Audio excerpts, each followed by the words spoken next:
14h30, 15h30, l'heure du crime sur RTL. Jean-Alphonse Richard.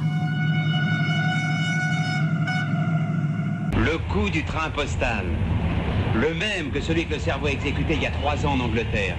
C'est génial, il n'y a qu'à copier. Bonjour, clin d'œil dans cette émission, vous l'avez reconnu, à Jean-Paul Belmondo bien sûr, à qui la France rend aujourd'hui un dernier hommage, acteur qui fut indifféremment flic et voyou et qui à sa façon a écrit une page du crime au cinéma. En 1969, il figurait ainsi au générique du film Le Cerveau de Gérard Houry, scénario librement inspiré de l'un des braquages les plus fous de l'histoire, l'attaque du train postal Glasgow-Londres qui s'était déroulé seulement 6 ans avant la sortie du film. Un convoi bourré de sacs de livres sterling, une incroyable opération commando conduite selon un minutage d'une précision mathématique, un butin de 2 600 000 livres, l'équivalent de 50 millions d'euros, une affaire inouïe, sans le moindre coup de feu, de quoi faire passer les assaillants du Glasgow-Londres pour des Robins des Bois modernes. Je vous raconte aujourd'hui cette affaire qui, plus de 50 ans après, fourmille encore de questions. Qui est donc l'homme qui a imaginé ce casse sur des rails? Où est passé le magot du train postal? Qui étaient vraiment ces voleurs intrépides? Nos invités tenteront de répondre à toutes ces questions. 14h30, 15h30, l'heure du crime sur RTL. Aujourd'hui, dans l'heure du crime, l'attaque du train Glasgow-Londres, l'un des plus grands casses de l'histoire, attaque de légende, qui commence à l'été 1963 dans le brouhaha, les bruits de locomotives et les sifflets du chef de la gare centrale de Glasgow. Ce mercredi 7 août 1963, une intense activité règne en fin d'après-midi sur les quais de la gare centrale de Glasgow. Un imposant bâtiment victorien qui trône au milieu de la cité écossaise. Le Travelling Post Office Special, le train postal spécial, est sur le départ. Des employés chargent les derniers sacs de courrier juste derrière la locomotive. La voiture numéro 2 est parfaitement identique aux autres, sauf qu'ici, un policier en uniforme monte la garde. Ce wagon, qui va bientôt refermer ses portes, renferme un trésor. 128 sacs scellés, remplis de billets de banque. 2 595 000 livres sterling, l'équivalent de 50 millions d'euros. Des sacs placés dans des armoires métalliques, faciles à repérer. Ils portent tous une étiquette rouge marquée des lettres HVP pour High Value Packet, colis de grande valeur. Un trésor de livres écossaise destiné, comme le veut la loi, à être changé auprès de la Banque centrale britannique à Londres. En temps normal, il n'y a que 200 ou 300 000 livres dans le train postal, mais si aujourd'hui le montant est si élevé, c'est qu'il suit un jour férié, le Bank Holiday, au cours duquel les commerçants de toute l'Écosse ont rempli leurs caisses. Ce détail n'a pas échappé à celui que la police va surnommer l'Ulsterman, en raison de son accent irlandais, cet homme de l'Ulster qui a donné le tuyau à une équipe de malfrats londoniens. L'Ulsterman a ainsi offert sur un plateau un train bourré d'argent et une proie facile. Pas de policiers à bord, aucun des 77 postiers n'est armé.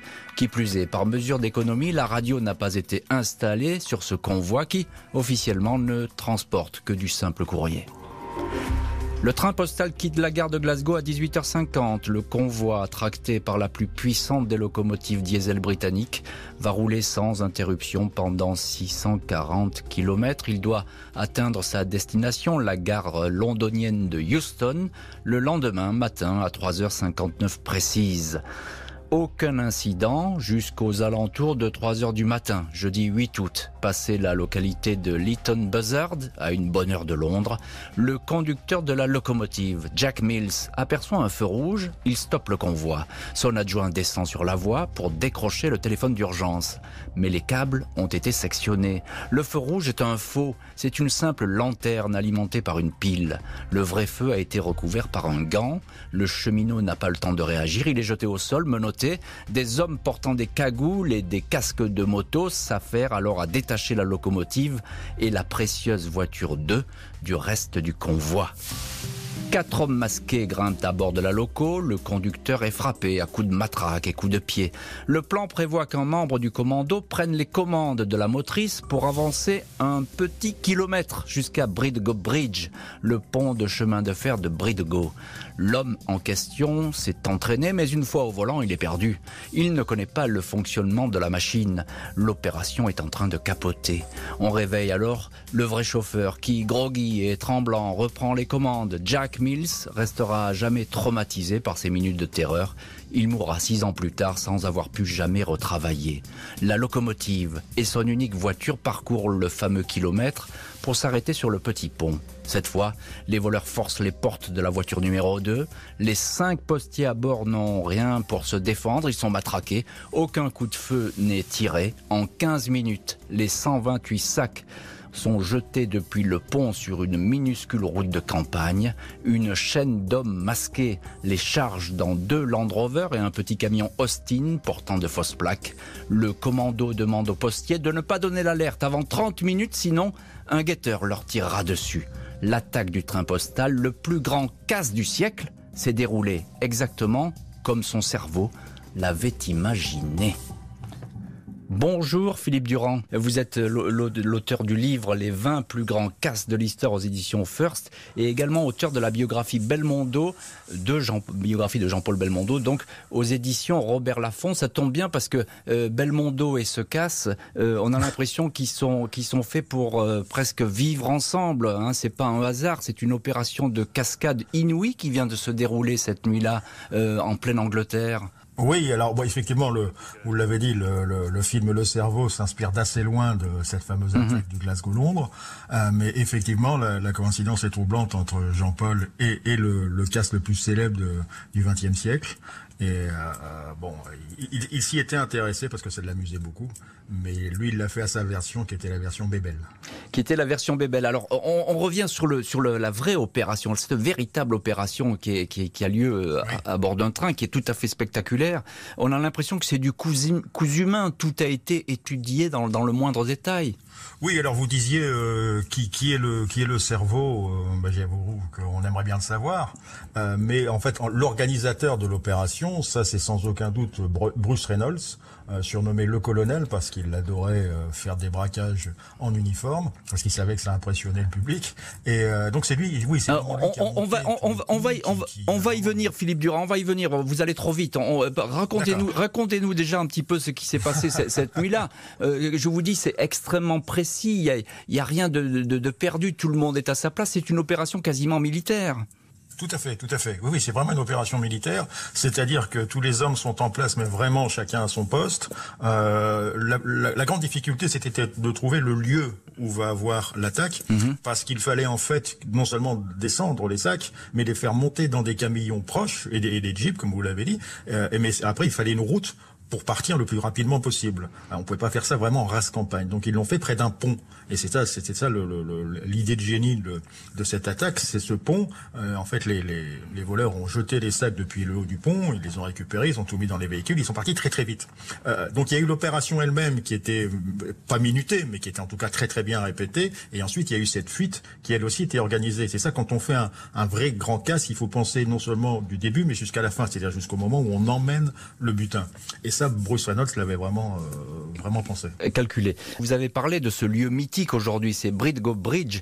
Il est idéal parce que dans cette campagne anglaise, il faut que vous nous racontiez un petit peu ça. Il y a personne. Hein, c'est un lieu qui est désert, surtout en pleine nuit. C'est facile de s'évader et de s'évaporer finalement. Oui, c'est bon là le lieu est effectivement très bien choisi parce que c'est vraiment la campagne un peu, même plus qu'un peu, très isolée. En plus, les voleurs ont eu l'idée de se déguiser en militaire, donc sous-entendu faire croire qu'ils faisaient des manœuvres de nuit, ce qui inquiétait pas du tout les gens, parce que si vous voyez des militaires en pleine nuit, vous vous posez pas la question est-ce qu'ils vont faire un casse. Bien sûr. Non, ils font des manœuvres, donc etc. Par contre, l'une des erreurs, parce qu'il y a eu des erreurs quand même dans ce fabuleux casse, l'une des erreurs, c'est que justement, à jouer les militaires, ils se sont fait repérer, c'est-à-dire que des gens ont vu passer ce convoi militaire. Et bien sûr, ils se sont posé des questions. Il y a des gens qui les ont vus passer, et on verra que ces témoins, par la suite, sont importants. On a Patrick Cojol, cette fois en ligne. Bonjour. Oui, bonjour. Merci beaucoup d'être en ligne avec nous dans l'heure du crime. Vous êtes ancien policier, auteur de nombreux polars, dont le dernier, je le cite, Lettres, L-E-2-T-R-E-S, Lettres et le néant aux éditions Kern. On dit comme ça, Kern, c'est ça? Kern, aux éditions Kern. Aux éditions Kern. Voilà, c'était mal orthographié sur ma petite page. Patrick Cojol, vous connaissez bien, vous, le fonctionnement policier, le fonctionnement des enquêtes. Une telle opération, ça suppose évidemment des dizaines de repérages, des entraînements, je suppose. Alors oui, bien évidemment. Après, on peut des repérages, des entraînements et également de l'argent. Toute une logistique et de l'argent. Donc on peut voler effectivement des véhicules, un camion, mais il faut de l'argent parce que ceux qui les volent, il faut les rémunérer. Il faut aussi qu'ils payent la location de la maison. Et donc c'est pour ça que quelques mois avant, ils ont fait un braquage. Si je me souviens bien, c'est au préjudice d'un camion blindé qui transportait la paye du personnel d'une compagnie aérienne. Et donc ils étaient habillés à l'époque de chapeaux melons, de parapluies. Et donc ça leur a permis effectivement de financer une partie de la logistique. La police qui se retrouve face à une opération d'ampleur inégalée, au moins une quinzaine d'hommes ont participé à l'attaque, sans compter peut-être les organisateurs et les commanditaires.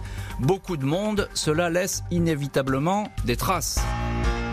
Ce jeudi 8 août au matin, une cohorte de policiers en uniforme et en civil arpente les abords de Bridgend Bridge, le pont sur lequel la voiture numéro 2 et ses millions de livres sterling a été dévalisé.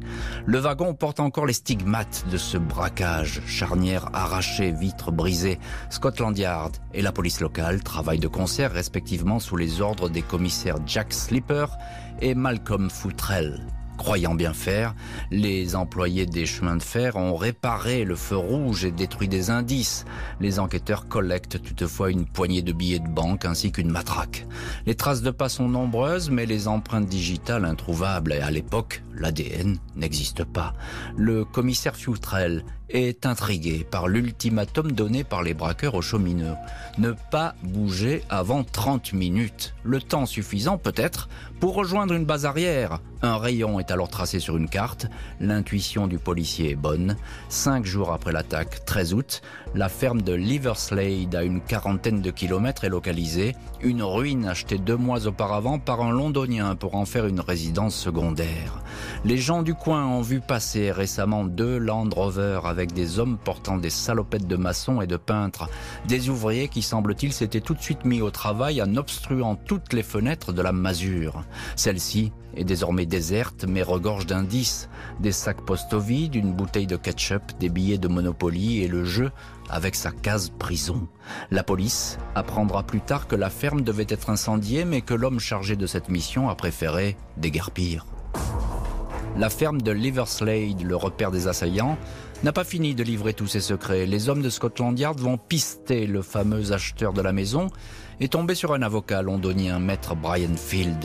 Malgré son jeune âge, 29 ans, maître Field a déjà une réputation sulfureuse. Ses clients appartiennent tous à la pègre. Il est soupçonné de servir d'intermédiaire pour les braquages. Dans l'affaire du train postal, l'avocat aurait reçu quelques mois auparavant la visite du fameux Ulsterman, une taupe qui a ses entrées à la poste écossaise. Maître Field aurait ensuite balancé l'affaire à certains de ses clients braqueurs. L'avocat est placé sous surveillance quant aux empreintes relevées dans la ferme, notamment sur la bouteille de ketchup et le jeu de Monopoly. Elle parle des traces qui mènent à des figures connues de la police et de la justice. 3 semaines après le casse, un désormais Roger Cordray, fleuriste à Bournemouth, une station balnéaire du sud de l'Angleterre, est le premier à être arrêté. Il était en train d'écouler des billets de 10 livres. À partir de cette arrestation, l'ensemble du gang va s'écrouler comme un château de cartes. Le 14 septembre, l'avocat Brian Field est interpellé à son domicile. Les autres membres suivent. Fin septembre 63, Scotland Yard a le sentiment d'avoir bouclé l'enquête. Des investigations aussi rapides que le braquage du train postal. Les policiers ont sous la main une quinzaine d'hommes. Il y a là notamment le coiffeur et colosse Gordon Goody, le décorateur Jimmy Hussey, dit Big Jim, qu'on croise parfois dans des dossiers de stupéfiants. Roy James, l'homme qui dirigeait la récupération des sacs à Bridgend Bridge, arrêté après une course-poursuite sur les toits de Londres. Et encore le dénommé Ronald Arthur Briggs, Ronnie Briggs, qui sera bientôt le visage le plus connu du gang, illustrant à lui tout seul l'épopée du Glasgow-Londres. Scotland Yard est satisfait, même s'il manque à l'appel les plus gros poissons. L'informateur grâce auquel un tel coup a pu être monté. Il manque aussi dans cette galerie de portraits le cerveau. Les policiers ont leur petite idée sur la question. Il pourrait s'agir d'un certain Bruce Reynolds, mais l'homme vient de s'évaporer avec femme et enfants. Quant aux millions envolés, il semble à tout jamais perdu. Alors évidemment, on va reparler dans cette histoire de Bruce Reynolds, considéré comme le cerveau, même si quelques avis divergent aujourd'hui. On va le retrouver, Bruce Reynolds, un peu plus tard. Braquage éclair, j'ai envie de dire, Patrick Cojol, vous qui êtes ancien policier et aujourd'hui auteur de nombreux polars, braquage éclair et enquête très rapide. Comment expliquer cette rapidité ? Il y a trop d'erreurs qui ont été commises par les malfrats ? Bien sûr. Le problème, c'est qu'ils étaient nombreux. Qui dit nombre dit porosité. Vous avez parlé il y a quelques instants de l'interpellation de Cordray. Nanti, de l'argent qu'il avait, il aimait beaucoup les voitures. Il est allé dans un garagiste en acheter 2, manque de chance. La patronne était la veuve d'un ancien policier. Donc, comme il a voulu payer ça, en liquide... Bon. Non, voilà, c'est ballot. Et donc, évidemment, elle a fait le rapprochement, elle a appelé les anciens collègues de son époux, et voilà, entre autres, comment il était interpellé. Donc, effectivement... Voilà, il y a eu quand même quelques erreurs. La locomotive, c'est pareil. Ils avaient quand même un passionné un machiniste passionné, mais qui était incapable de conduire la motrice.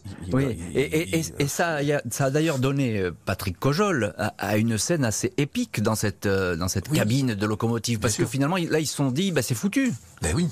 Oui, il faut se mettre à leur place. Donc, ils ont eu quand même l'idée d'aller chercher le vrai mécano, qui a été lui traumatisé, on peut le comprendre, et c'est lui qui a fait le cheminement qu'il fallait, quoi. Mais ça, c'est quand même pas une preuve flagrante de professionnalisme, si on peut dire. Bien sûr. Voilà. Philippe Durand, journaliste et auteur des 20 plus grands casses de l'histoire, et puis également d'une biographie de Belmondo à qui on rend hommage aujourd'hui dans cette heure du crime.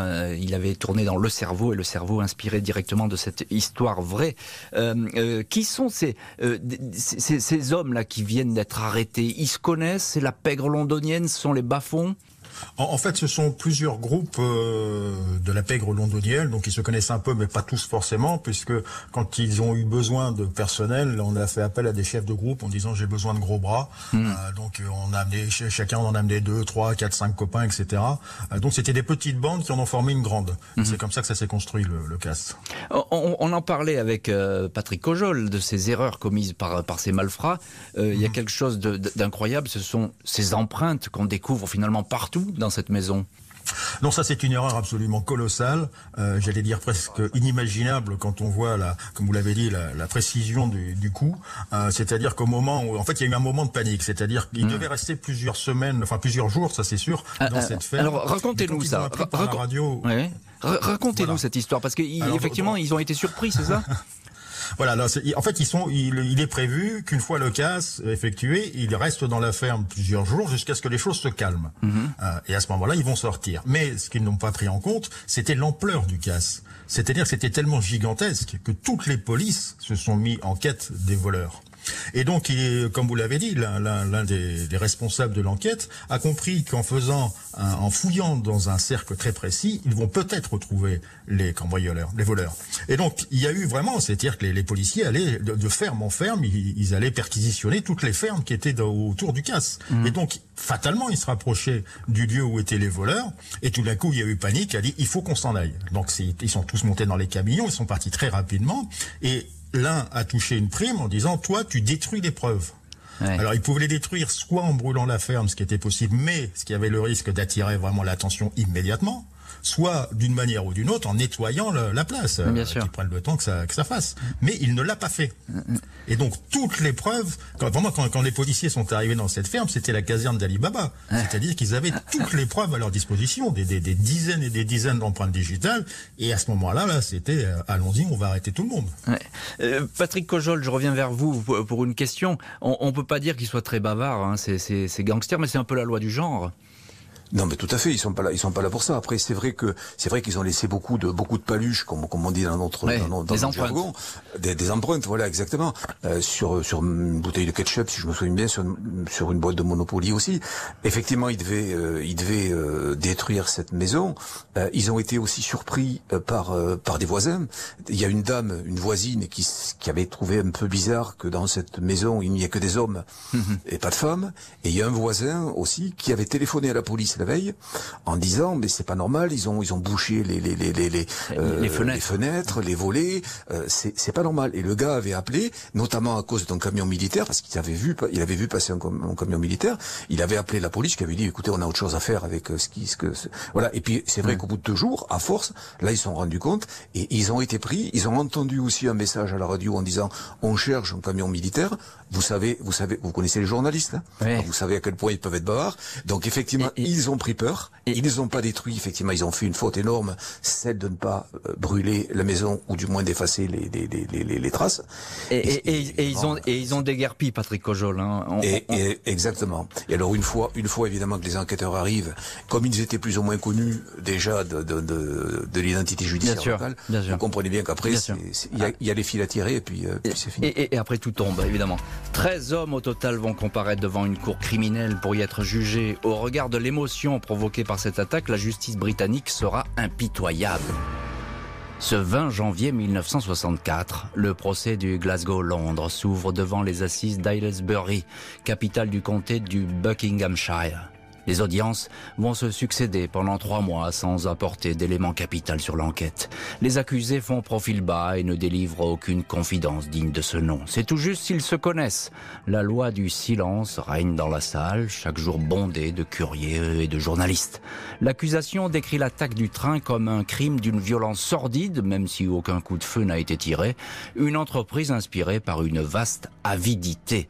Mi-avril, le verdict tombe. Un seul acquitté, un dénommé John Thomas Daly, dont les empreintes étaient sur le jeu de Monopoly, un jeu qui appartenait en fait à son beau-frère, le cerveau en cavale, Bruce Reynolds. Il jouait souvent chez lui. Pour les autres, les peines s'échelonnent entre 3 ans et 30 ans de prison. 7 malfaiteurs écopent de cette peine principale. Ce procès en demi-teinte et ce verdict sévère est loin de mettre un point final à l'affaire du train postal. 4 mois après la sentence, la presse fait ses gros titres avec l'évasion d'un des condamnés de la prison de Birmingham. 3 hommes sont venus le sortir de sa cellule. Charles Wilson se réfugie au Mexique. Moins d'1 an après, juillet 1965, c'est au tour du charpentier Ronnie Biggs de se faire la belle en escaladant le mur d'enceinte de la prison de Wandsworth lors d'une séance de gymnastique. Biggs, personnage fantasque et provocateur, va alors devenir une vedette du crime, la vitrine du Glasgow-Londres. Pendant 36 ans, il va échapper à la police britannique. Il parvient tout d'abord à se rendre en France, caché dans un bateau. À Paris, il subit une opération de chirurgie esthétique pour modifier son visage. On le retrouve ensuite en Australie, où il fabrique des décors de cinéma et où son épouse et leurs 2 enfants l'ont rejoint. Il échappe de justesse à une arrestation et s'installe au Brésil. Dans ce pays qui n'extrade pas les étrangers, il reçoit journalistes et admirateurs dans un petit appartement de Sepetiba, se montre à la télé, vend des livres et des t-shirts à la gloire du braquage du siècle, transformant ainsi le Glasgow-Londres en un spectaculaire fonds de commerce. Patrick Cojol, ancien policier et auteur de nombreux polars, on vous retrouve dans cette heure du crime. Vous connaissez bien cette histoire du Glasgow-Londres. Il y a ce procès qui est rondement mené, on peut le dire.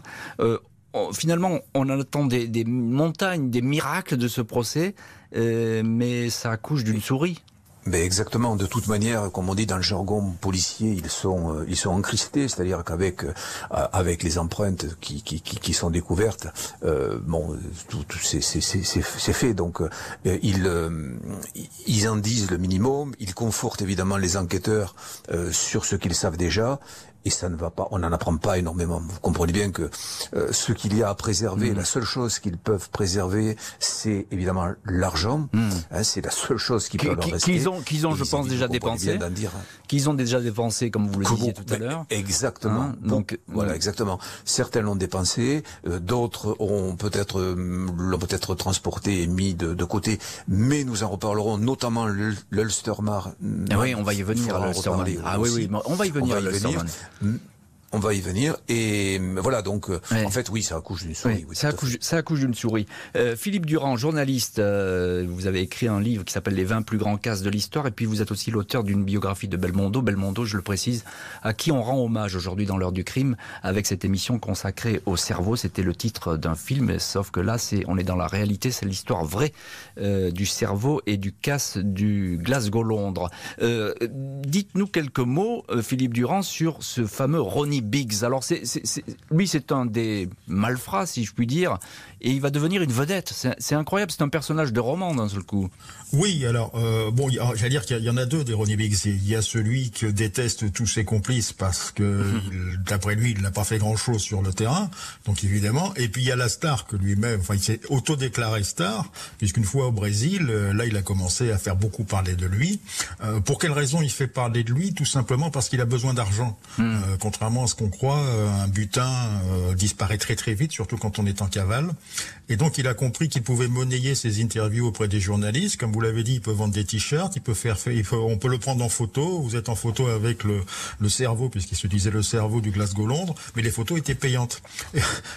Donc il s'est fait beaucoup de publicité. Et c'est vrai qu'on a parlé de lui pendant des années.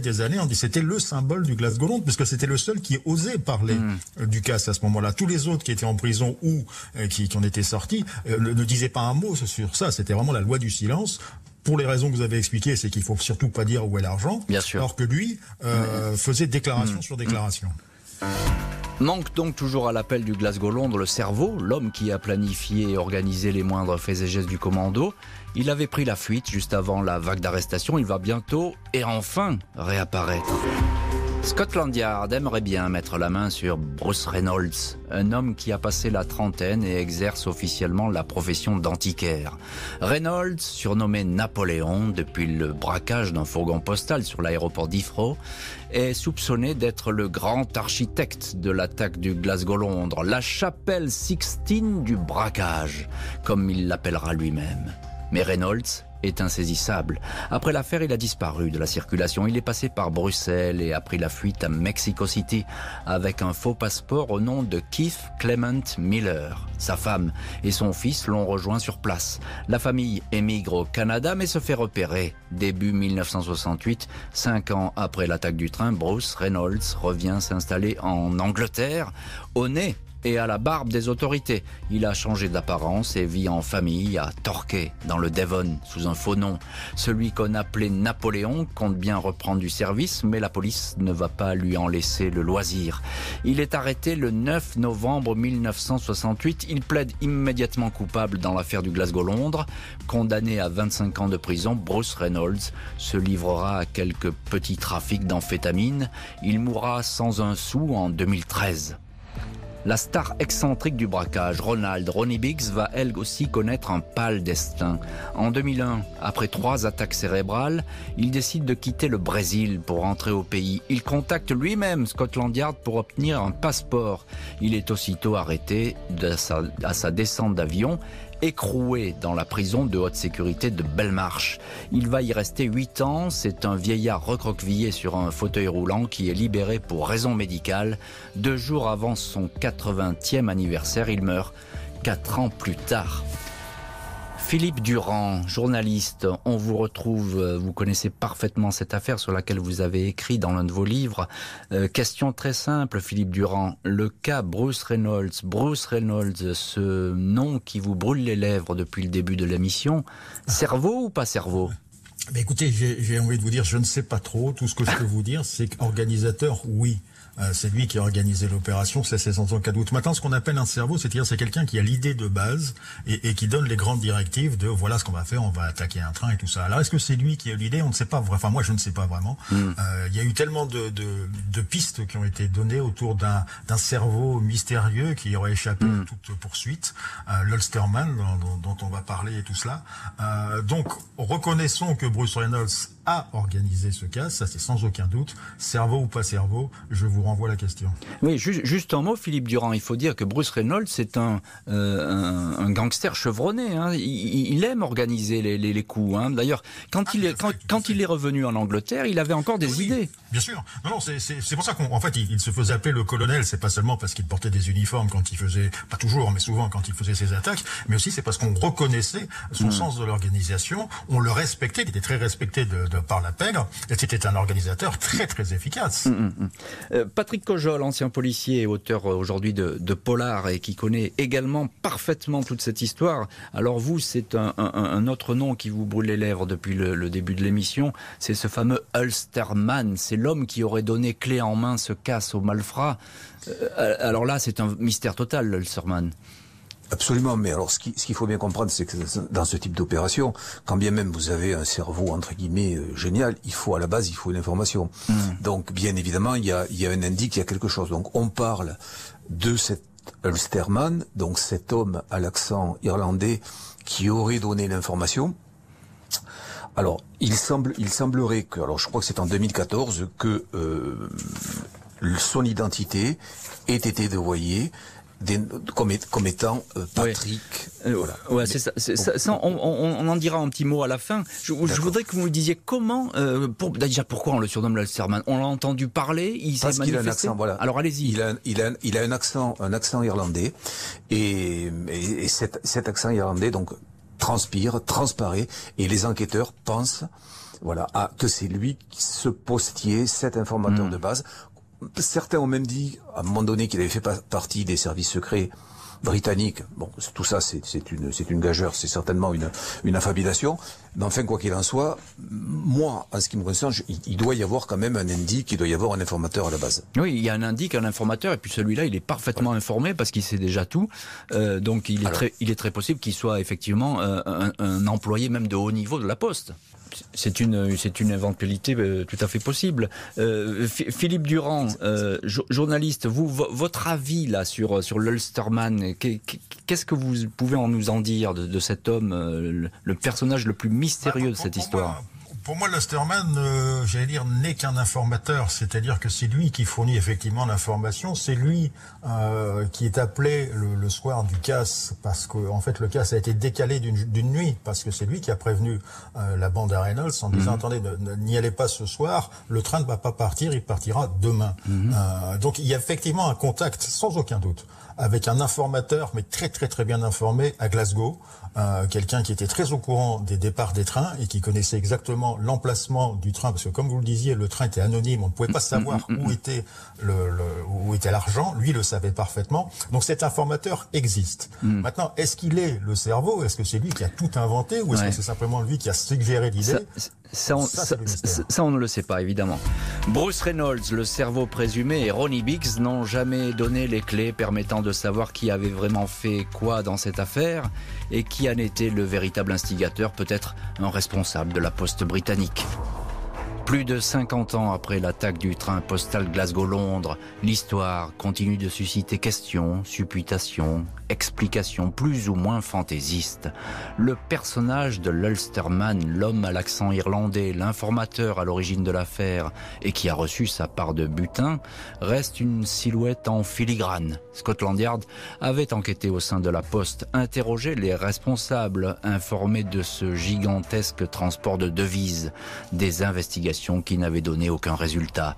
L'un des membres du commando, l'ex-coiffeur Gordon Goody, reconverti en patron de bar sur la Costa del Sol, en Espagne, avait fini par donner un nom, celui de Patrick McKenna, un employé des postes irlandais travaillant à Londres au centre de courrier d'Islington.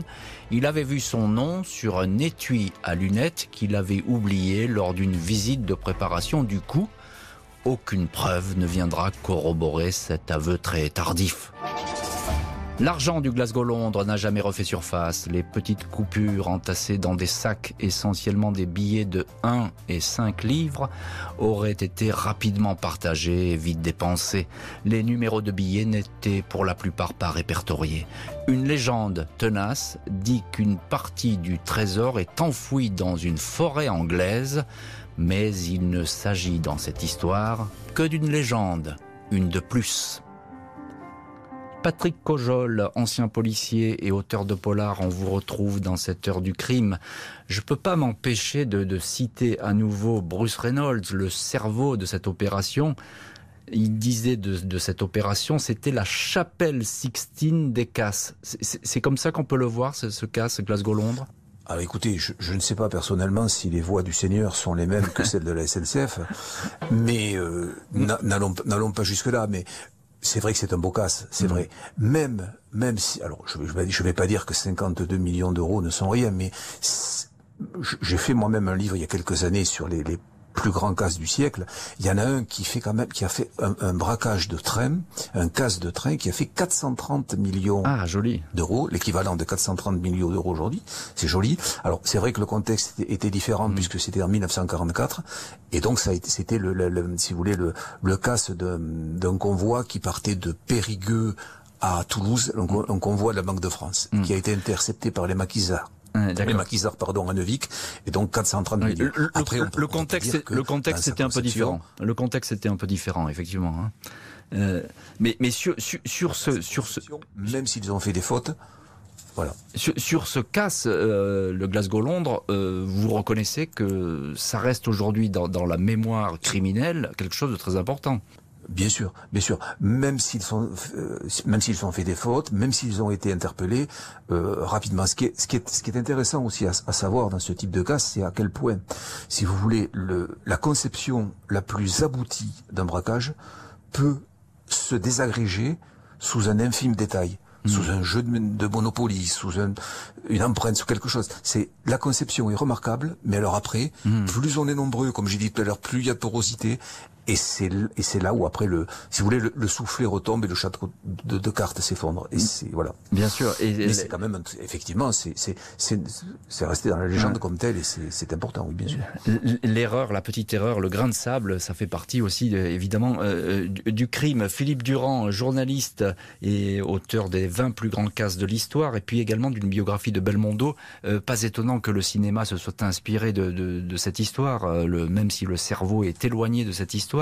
Il y a encore beaucoup de mystères qui persistent dans ce dossier. L'Ulsterman, c'est peut-être le dernier mystère, mais l'argent, on ne sait pas du tout où c'est passé. C'est fini, évaporé. On peut imaginer quand même que beaucoup d'argent a été dépensé. Enfin, tous ceux qui étaient en cavale, ça, c'est sans aucun doute, l'ont dépensé en totalité. Maintenant, effectivement, il y a eu des achats qui ont été faits, et puis il y a l'argent planqué. Ça, c'est toujours le cas dans tous les casses. Mais c'est vrai que ce casse a eu un impact colossal dès sa création, dès sa connaissance.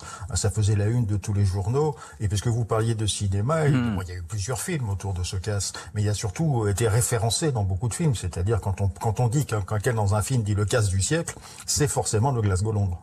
Et effectivement, Belmondo, même s'il a peut-être pas le premier rôle dans ce film, le cerveau, il incarne à merveille ces espèces de gangsters cascadeurs, j'ai envie de dire. En fait, si on se replace dans le cerveau, il y a deux bandes. Il y a la bande de David Niven, donc la bande des vrais casseurs. Il y a les bandes de bras cassés, c'est Jean-Paul Belmondo et Bourvil, qui en fait font le même casse en même temps que le cerveau, mais pas de la même manière. Donc c'est une histoire, bien entendu, totalement inventée. Jean-Paul s'amuse beaucoup à faire ça, mais et quand je disais tout à l'heure que Belmondo était très très attiré par les voleurs, n'oublions pas qu'il a été le héros d'un film qui aussi est mythique, qui s'appelle tout simplement Le Casse. Le Casse, absolument. Et ça n'est pas une coïncidence. Absolument. L'heure du crime, présentée par Jean-Alphonse Richard sur RTL.